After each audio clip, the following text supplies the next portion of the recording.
scent in a garden, particularly something that will take an exposed spot, Iliacna sabingii is absolutely cracking.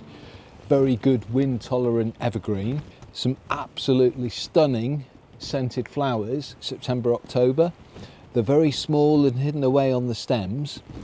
But when you walk past this in a garden at this time of year, September, October, it is absolutely full of jasmine scented flowers.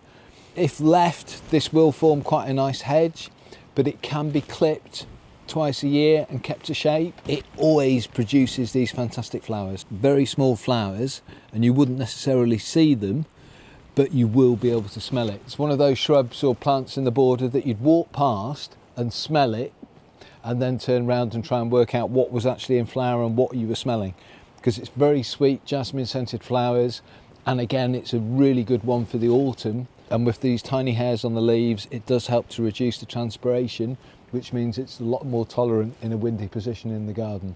So it's a really good windbreak plant as well. It flowers September, October. Trimming it, normally we would trim this in the spring and cut it back quite hard. Then that growth that it then puts on during the year will then flower in the autumn and give you this fantastic scent.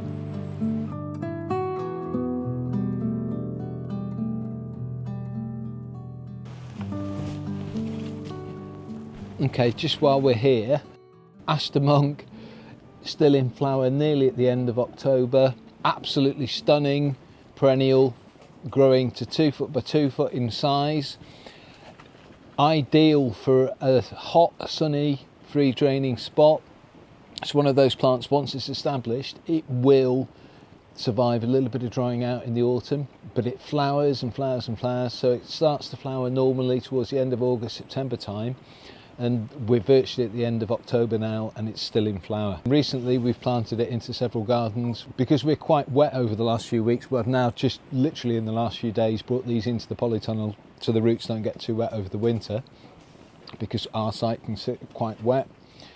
But it's a stunning perennial, and once it's established in the garden, will flower for months.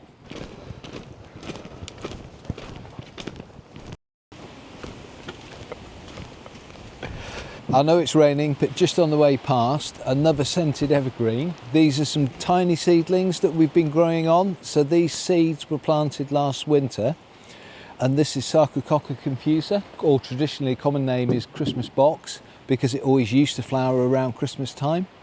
This year, I suspect, when we go to some of our larger plants, they'll actually be starting to bud for flower now. You grow this for an evergreen block of scented flowers over the winter. If you've got a dry spot in the garden where you want to walk past by a doorway or somewhere next to a bench, Sarcococca confusa is fantastic. When the flowers finish, they form little black berries, and it's the berries, once they're ripe, that we then sow, which are the seed pods, and the seeds which then produce these seedlings that you're now looking at in the pot there.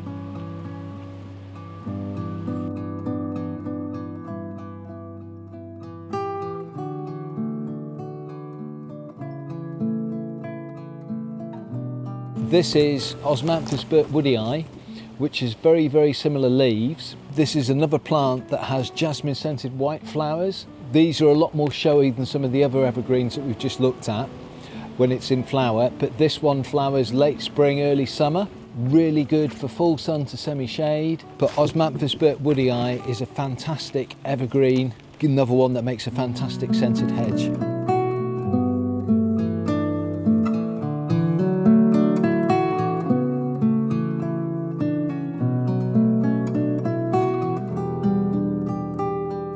Okay, so I've left this because this has still been in flower.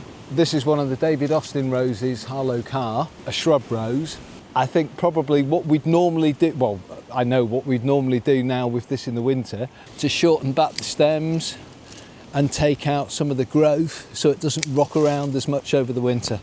So I know I'm still cutting some flowers off, but if you can see in here, this is where it was cut to last year, where my finger is just there, so that's last year's cut, and this new growth has then come, and this has been this year's flowering growth. So all I'm doing is shortening back that growth just above a bud to approximately 4 foot in height, and again coming in just above a bud and taking that growth back. So always a slightly angled cut just above a bud, although I have been leaving it because it's still been in flower and it smells fantastic. But now really I want to shorten this back before it gets hit with the next lot of storms. So again, this is a shrub rose, so it will grow to about 5 foot by 5 foot in the garden. Lovely scent. All I'm doing is approximately 5 to 7 buds just above and cutting back, basically shortening the growth. And it still smells fantastic, so I feel guilty doing it, but it wants doing before we hit the middle of the winter. Good girl, Lily.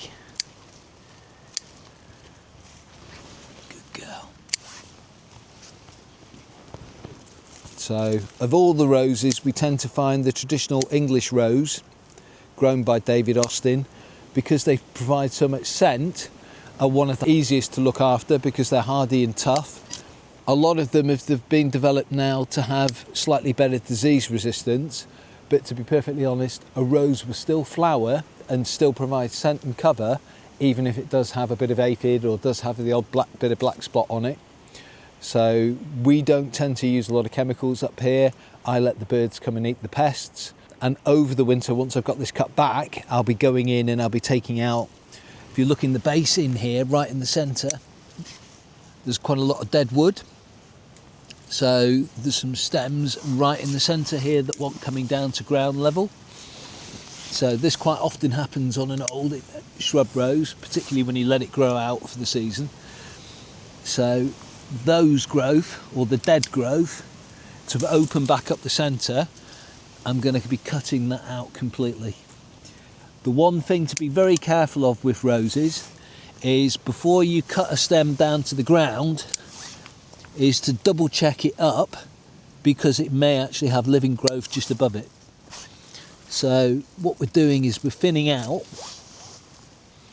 but at the same time, if you look at the base of a stem, sometimes it can look dead, right at the bottom there, but that is all of this green growth. So don't be tempted to cut this back, because this is the main stem of the actual rose at the base here, and then all the green growth, all those flowering shoots were coming from that position. But you can see, although I've only done part of it there, you've now created a nice open gap in the centre, which allows a lot more air movement.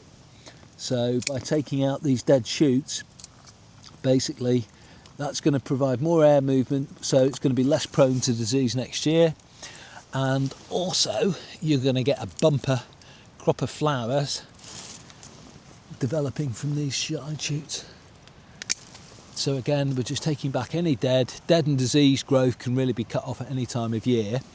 But now is the time in the autumn we take it down and just give it a haircut, basically to stop it rocking around too much in the wind.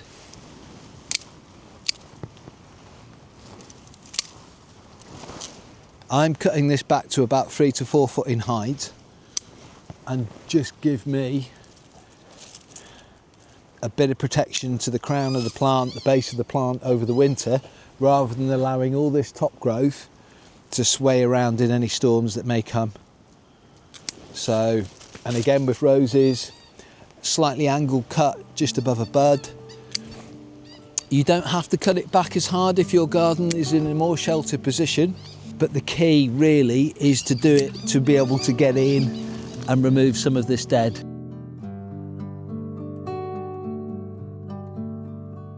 Lily, have you had a good day? Yeah, I thought you had. Okay, I'm going to carry on and finish working and get this rose in shape. I think someone last week asked about hedging, so as we move towards the end of next month, we'll start to be lifting and moving trees, so then we'll start to talk about that process, and we'll also start to talk about the planting process when we do. So that'll be to come in a few weeks' time. Come on, Lil.